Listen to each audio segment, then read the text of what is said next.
Alright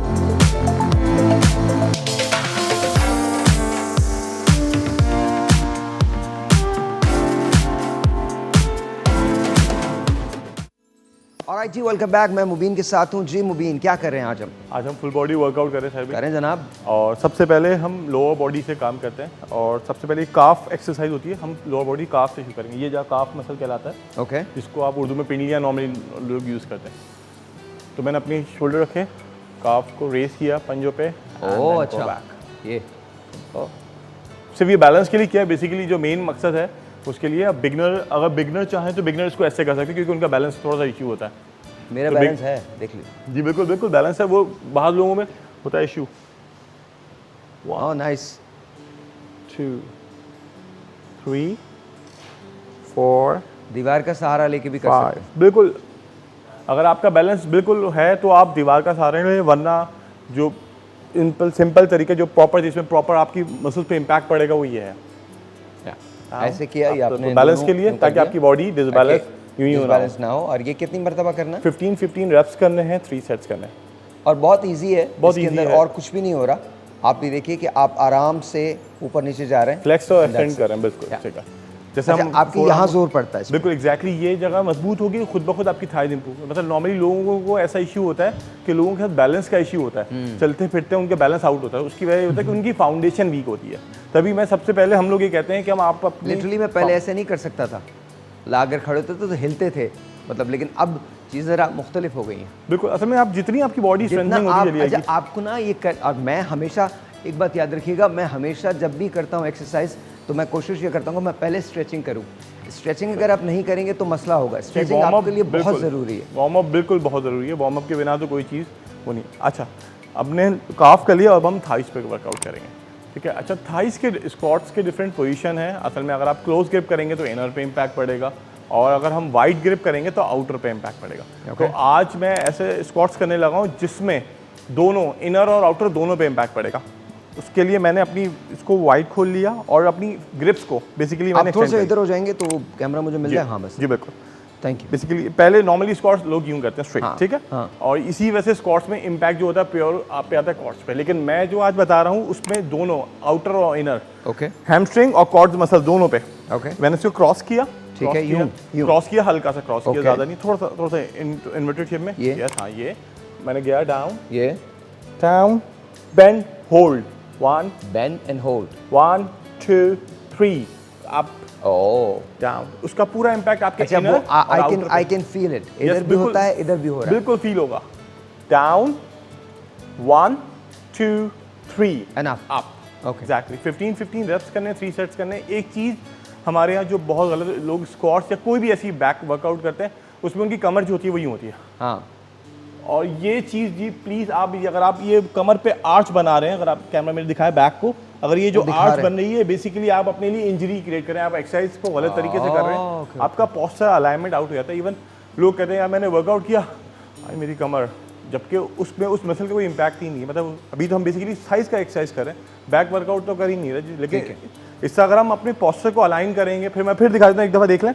मैंने हल्का सा क्रॉस लिया, डाउन गया,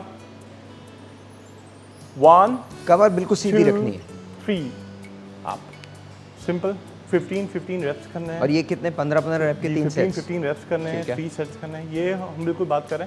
अच्छा जी, नॉर्मली लोग कहते हैं कि हमारे हिप फ्लेक्सर्स, हिप में रोटेशन में प्रॉब्लम होते हैं। नॉर्मली बहुत सारे लोगों को वो कहते हैं कि हमें प्रॉब्लम हो रही है, तो उसके लिए वर्कआउट करें।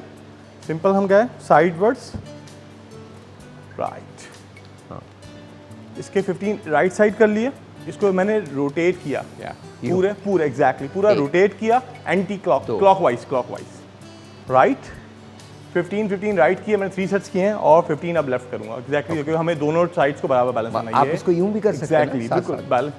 असल में हम एक बिगिनर की बात करें तो बिगिनर के लिए आपको मालूम है कि बैलेंस का इशू बहुत होता है। तो बिगिनर के लिए सबसे पहले आप एक लेग करें, पहले राइट कर लें पूरी, ठीक है, 15 रेप्स कर लिए उसके बाद दूसरा, फिर लेफ्ट सेट किया। ये इसको आपने एक सेट माना, मतलब आपने 30 रेप्स किए और फिर आपका एक सेट हुआ और आपने ब्रेक लिया, आपने 45 सेकंड का, 1 मिनट का आपने ब्रेक ले लिया, दोबारा और फिर एग्जैक्टली शुरू कर दिया। ठीक है, तो ये बेसिकली हमने हिप फ्लेक्सर्स पे काम कर लिया। Okay. अब आते हैं एब्डोमेन पे।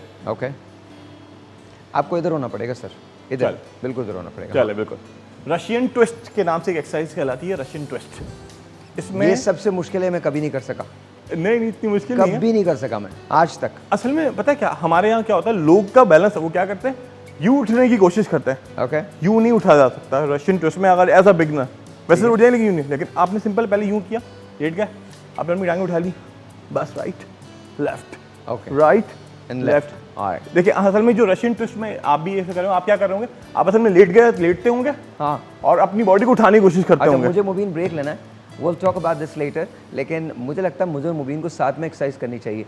आई think for you guys to understand better, इंशाल्लाह ताला बहुत जल्द आपको हम लोग साथ मिलकर एक एक्सरसाइज का रूटीन शुरू करेंगे, and then you guys will know. Break है।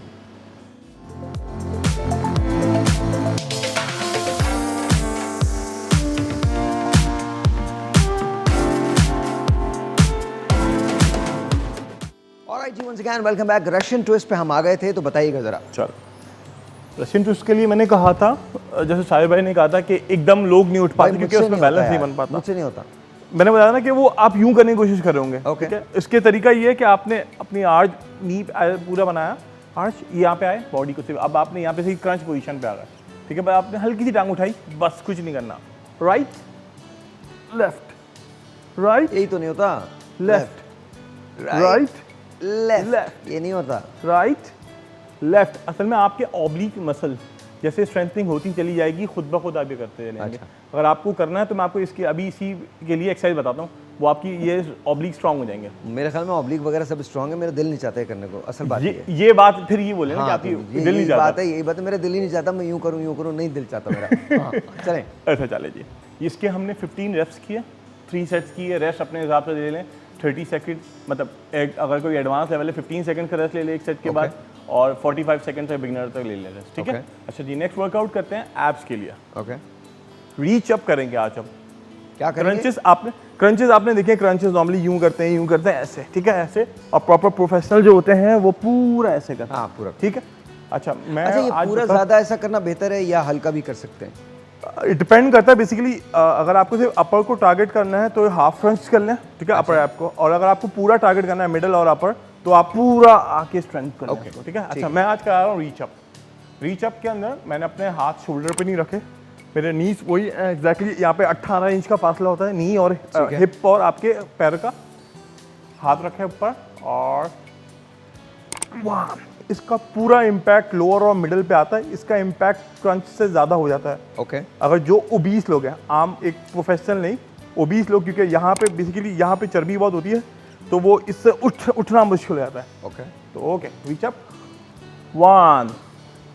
बिगनर है, बिगनर पहले बता दूं, बिगनर 1 इसका शुरू करें, 2 15 रेप्स करना है, 3 सेट्स करना है, और अगर जिसके मसल स्ट्रेंथ होते चले आए उधर राइट 1 हाँ, 2 3 4 5 वेरी नाइस। 6 15 रेप्स करने हैं, 3 सेट्स करने हैं, रेस्ट फिर मैंने बता दिया 15 सेकंड से लेके 45 सेकंड और मैक्सिमम 1 मिनट तक है। Okay. लेकिन रिकमेंडेड ये है कि आप जितना कम से कम रेस्ट करेंगे उतना ज़्यादा मसल पे इम्पैक्ट ज़्यादा पड़ेगा। अच्छा, आई थिंक वो जो लोग, अच्छा ये बड़ी गौर की बात है, अक्सर लोग ये कहते हैं कि जब उनको दर्द होने लगता है तो वो छोड़ देते हैं।